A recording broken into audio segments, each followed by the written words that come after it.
Recently, the public was once again shocked by a major corruption scandal involving high-ranking officials.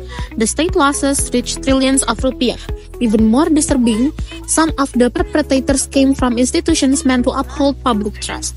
Indonesia, the country with the largest Muslim population in the world, remains one of the most corruption in Asia.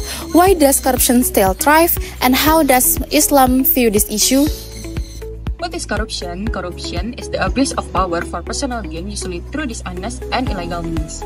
Example including embezzling funds from state, from a company or organization for a selfish purpose. In Islam, corruption is a major sin. It involves unlawfully taking wealth, betraying trust, and undermining social justice, clearly opposing the principles of justice and public welfare. The Quran strongly condemns such acts in Surah Al-Baqarah, verse 188, which states, "Do not consume one another's wealth unjustly, nor deliberately bribe the authorities to devour a portion of others' property while you know it is sinful." Prophet Muhammad SAW firmly forbid bribery, a betrayal of trust. He said that whoever takes bribe will not ever enter paradise. Reported by Abu Daud.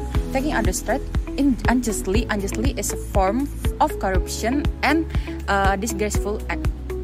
According to a study by Hartini, Eka Cynthia, and Fauzan 2024, corruption negatively affects Indonesia's economic growth. Why? Because it creates inefficiencies, discourages investment, and increases business costs. And it's not just economic, corruption destroys public trust in government and institutions. As a result, citizen participation in development declines.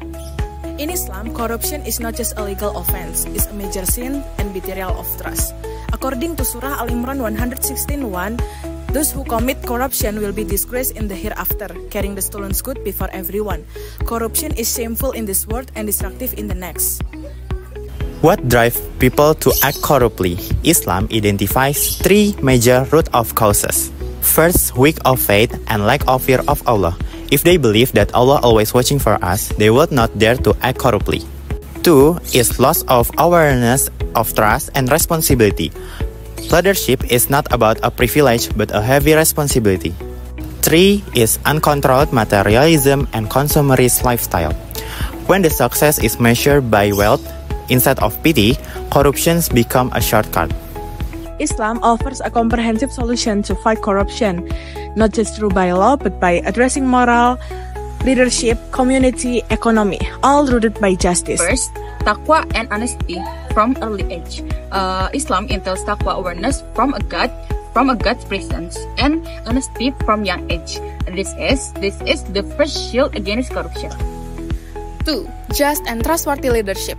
In Islam, leadership is a sacred trust. Without integrity, power becomes a tool for corruption. 3 is social oversight through Hizbah. The Hizbah system empowers society to monitor injustice. Historically, a muhtasib ensured ethical conduct in markets and public.